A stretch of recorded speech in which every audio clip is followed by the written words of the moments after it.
Decode the world unfiltered.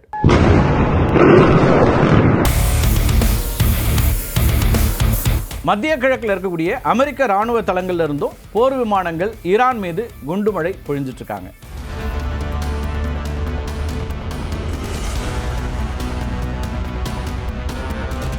இந்த முறை போர் அவ்வளவு சீக்கிரம் முடிவுக்கு வருமா அப்படிங்கிறது சந்தேகம்தான்.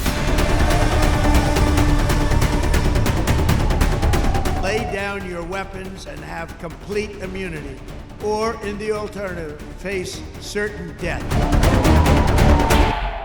உலகையே அதிர வைக்கக்கூடிய வகையில் ஈரான் நாட்டின் மீது இஸ்ரேல் மற்றும் அமெரிக்கா இணைந்து திடீர்னு ஒரு மிகப்பெரிய வான்வழி தாக்குதலை தொடங்கியிருக்கிறாங்க. Operation roar of the lion அப்படிங்கிற பேரில் இஸ்ரேலும், ஆபரேஷன் எபிக் ஃபியூரி அப்படிங்கிற பேரில் அமெரிக்காவும் ஈரான் மீது குண்டுமழை பொழிந்து வருகின்றன.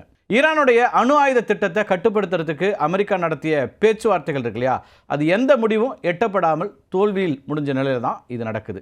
பேச்சுவார்த்தை குறித்து அமெரிக்க அதிபர் டொனால்ட் ட்ரம்ப் அதிருப்தி வெளியிட்ட சில மணி நேரத்திலேயே இந்த தாக்குதலை நடத்திருக்காங்க. ஈரான் ஒருபோதும் அணு ஆயுதத்தை பெற அனுமதிக்க முடியாது அப்படிங்கிறது தான் அமெரிக்காவுடைய பிடிவாதமான ஒரு நிலைப்பாடாக இருக்குது. இஸ்ரேலை பொறுத்த வரைக்கும் இது ஒரு ப்ரீஎம்டிவ் ஸ்ட்ரைக், அதாவது முன்னெச்சரிக்கை தாக்குதல் அப்படின்னு இஸ்ரேல் கிளைம் பண்ணுது.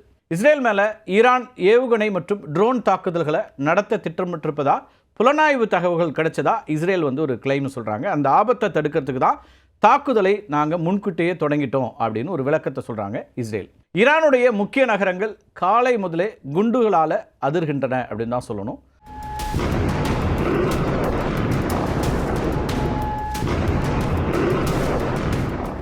ஈரான் தலைநகர் டெஹ்ரானில் இருக்கக்கூடிய இராணுவ தளங்கள், அது மட்டும் இல்லாமல் ஈரானுடைய உச்ச தலைவர் அயதுல்லா அலி கமேனி அவருடைய அலுவலகத்திற்கு அருகில் இருக்கக்கூடிய இடங்கள்லாம் தாக்கப்பட்டிருக்கின்றன.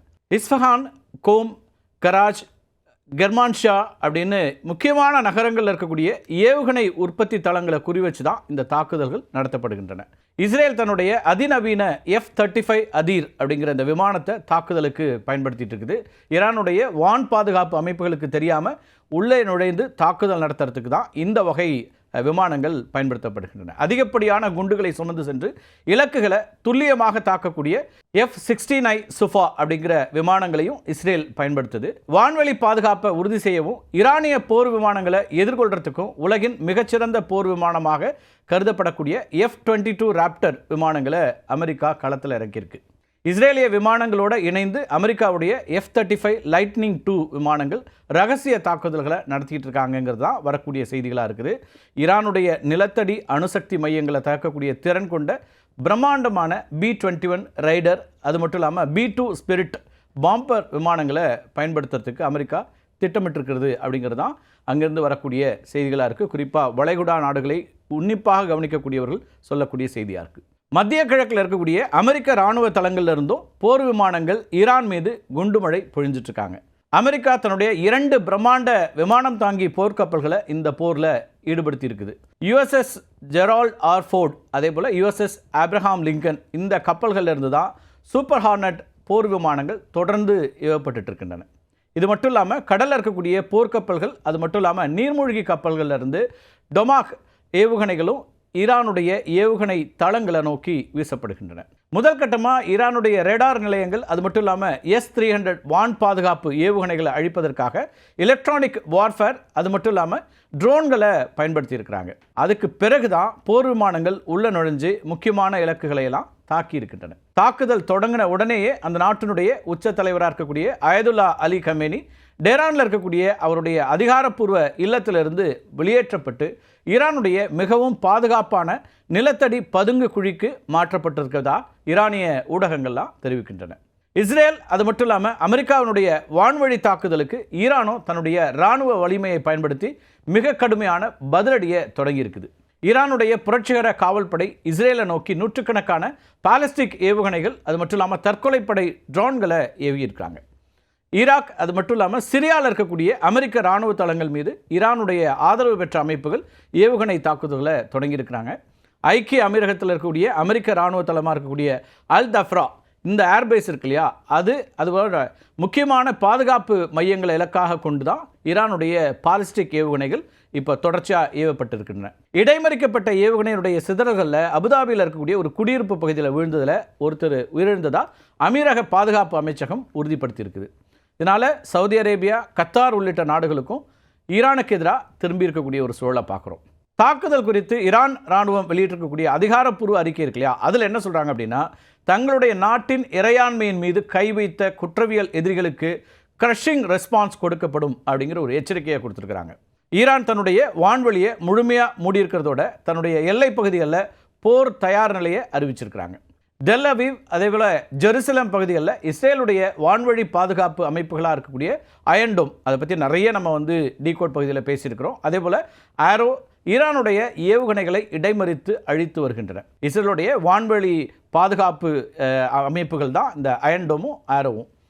ஆனாலும் சில இடங்களில் சேதங்கள் ஏற்பட்டிருப்பதாக தெரியுது. இந்த திடீர் போர்னால் சர்வதேச சந்தையில் கச்சா எண்ணெய் விலை ஒரே நாளில் 15% மேலே உயர்ந்திருக்குது. இது பீப்பாய்க்கு $80 $91 வரைக்கும் அதிகரிக்கக்கூடும் அப்படிங்கிறதா நிபுணர்களுடைய எச்சரிக்கையாக இருக்குது. உலகத்தினுடைய 20% எண்ணெய் போக்குவரத்து நடைபெறக்கூடிய ஹார்முஸ் ஜலசந்தி, ஸ்ட்ரெயிட் ஆஃப் ஹார்முஸ் இருக்கு இல்லையா, இது ஜலசந்தியை ஈரான் மூடக்கூடும் அப்படிங்கிற ஒரு அச்சமும் நிலவுது.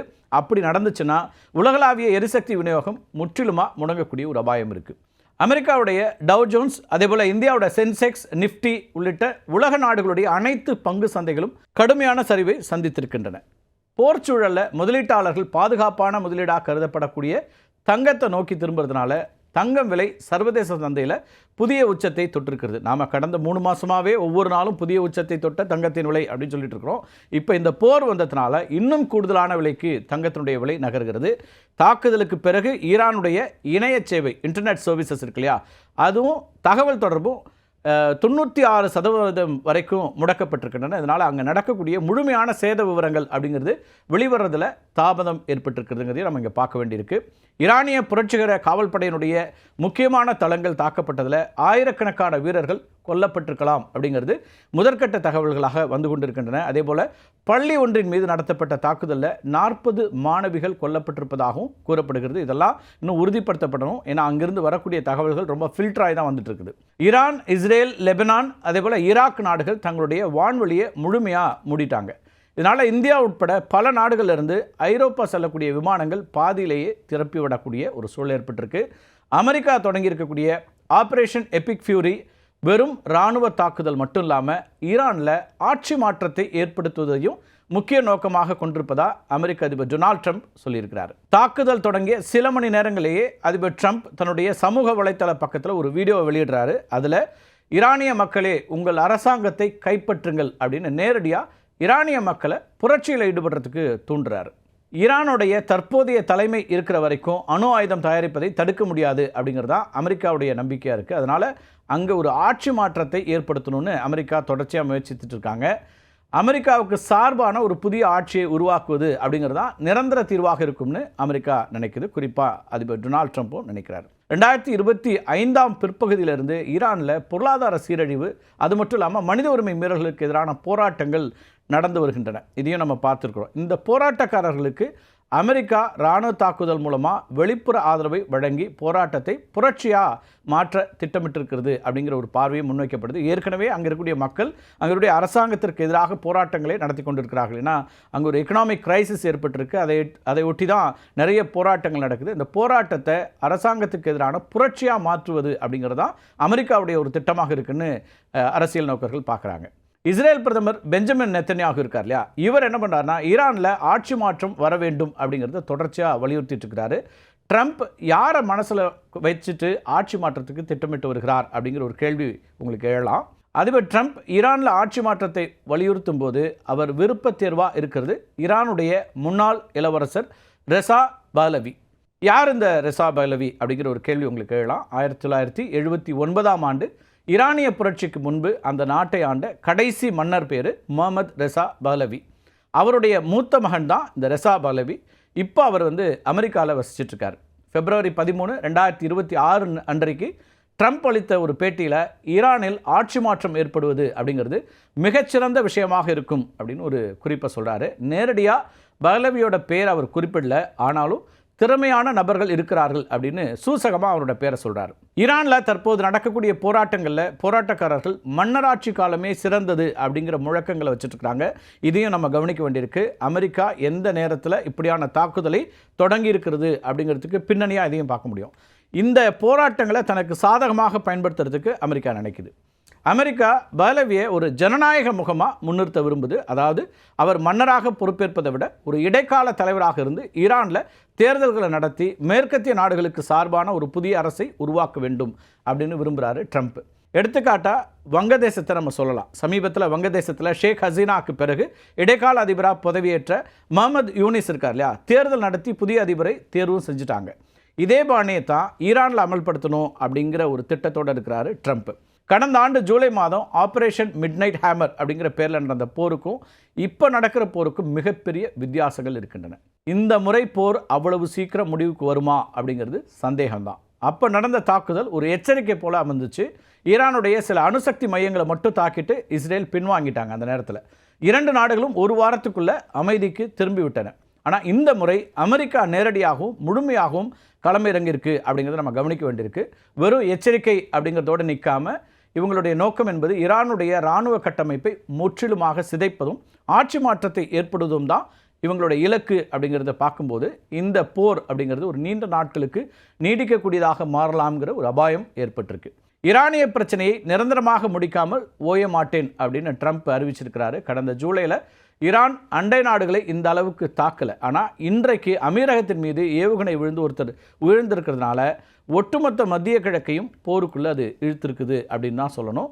ஈரானுடைய தற்போதைய ஆட்சிக்கு இது ஒரு வாழ்வா சாவா போராட்டம் அப்படின்னே சொல்லலாம். அவங்க எளிதில் சரணடைய மாட்டாங்க.